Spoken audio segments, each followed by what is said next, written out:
को चिट्ठी लिखी गई थी और चिट्ठी लिख करके यह बताया गया था कि अमोनिया की मात्रा 7 गुना तक ज्यादा है।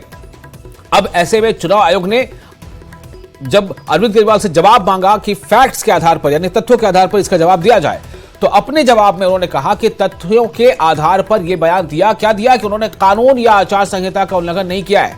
अरविंद केजरीवाल ने जवाब में यह लिखा कि तथ्यों के आधार पर जवाब दिया और यह बयान दिया था और उन्होंने कहा कि कानून या आचार संहिता का उल्लंघन नहीं किया। अरविंद केजरीवाल ने चुनाव आयोग को बताया कि हरियाणा से दिल्ली आ रहा पानी इंसानी स्वास्थ्य के लिए बेहद जहरीला है। 14 पेज के जवाब में, जी हां 14 पेज के जवाब में अरविंद केजरीवाल ने कहा कि उन्होंने वो बयान दिल्ली में पानी की क्वालिटी के कारण लोगों की सेहत को हो रहे नुकसान के संबंध में दिया था। उन्होंने ये भी कहा कि हरियाणा से आने वाला पानी इतना टॉक्सिक है, यानी इतना जहरीला है, इतना टॉक्सिक है कि दिल्ली के ट्रीटमेंट प्लांट भी उसे इंसानों के पीने के लिए प्रोसेस नहीं कर पा रहे हैं। यानी इंसानों के पीने के लिए वो पानी उस लायक हो जाए, उस पानी को इस तरह से ट्रीटमेंट भी नहीं किया जा सका या नहीं किया जा सका। क्यों? इसलिए कि वो पानी कुछ ज्यादा ही जो है टॉक्सिकेटेड था, ये उनकी तरफ से कहा गया था। वहीं दिल्ली बीजेपी अध्यक्ष ने अरविंद केजरीवाल पर जुबानी हमला बोलते हुए कहा है कि अरविंद केजरीवाल को शर्म होती तो वो अपने बयान के लिए माफी मांगते।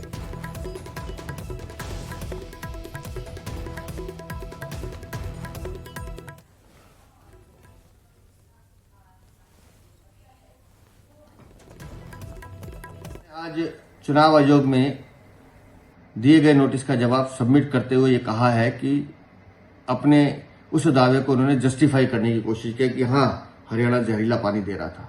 हमें लगता था शायद उनमें कुछ शर्मिंदगी होगी, कुछ प्रायश्चित होगा तो शायद माफी मांगेंगे, लेकिन जिस तरह से वो दो राज्यों का समन्वय और सद्भाव बिगाड़ने की कोशिश कर रहे हैं, इस तरह की भाषा कोई देशद्रोही बोल सकता है। मुझे हैरानी होती है कि ये आदमी खुद जो अपने आप को हरियाणा का लाल कहता है, हरियाणा की धरती में पैदा हुआ, वो धरती जो एक तरह से धार्मिक धरती मानी जाती है, वहां पर पैदा होने वाला आदमी अपनी ही मां धरती को गाली दे रहा है। ये अरविंद केजरीवाल का चरित्र है। इस तरह की भाषा तो कोई देशद्रोही बोलता है। ठीक है, इन्होंने चुनाव आयोग में अपना जवाब सबमिट किया है, चुनाव आयोग निर्णय लेगा और न्याय करेगा। आपने क्या कहना है बीजेपी के नेता का? उनका कहना है कि उनका बयान ऐसा है कि इस पे कुछ कहा नहीं जा सकता, उनको शर्म है ही नहीं। अगर उन्हें जरा भी शर्म होती तो वो इस बयान को लेकर के माफी मांग लेते, लेकिन उन्होंने माफी नहीं मांगी, बल्कि उन्होंने इसको जस्टिफाई किया कि जो उन्होंने कहा है वो सही है।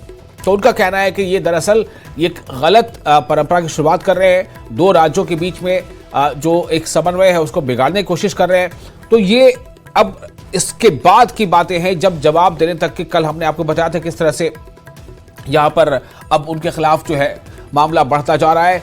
चूंकि इलेक्शन कमीशन ने तथ्यों के आधार पर जवाब मांगा है कि तथ्य क्या है आपके पास, अगर आप ऐसा कह रहे हैं, तो उस पे ये था कि उन्होंने जवाब में दिया है कि मैंने जो जवाब दिया है वो तथ्यों के आधार पर दिया है और पानी जो क्वालिटी आ रही है पानी की वो जहरीला है पानी, ये इंसानी स्वास्थ्य के लिए ठीक नहीं है। 14 पेज के जवाब में केजरीवाल ने कहा कि उन्होंने वो बयान दिल्ली के पानी की क्वालिटी के कारण लोगों की सेहत को हो रहे नुकसान के संबंध में दिया था। उन्होंने ये भी कहा कि हरियाणा से आने वाला पानी इतना टॉक्सिक है कि दिल्ली के ट्रीटमेंट प्लांट भी उसे इंसानों के पीने के लिए प्रोसेस नहीं कर पा रहे। और उस पर दिल्ली बीजेपी अध्यक्ष, जो दिल्ली बीजेपी के अध्यक्ष हैं, उन्होंने केजरीवाल पर जुबानी हमला बोलते हुए कहा है कि केजरीवाल को शर्म होती तो वो अपने बयान के लिए माफी मांगते।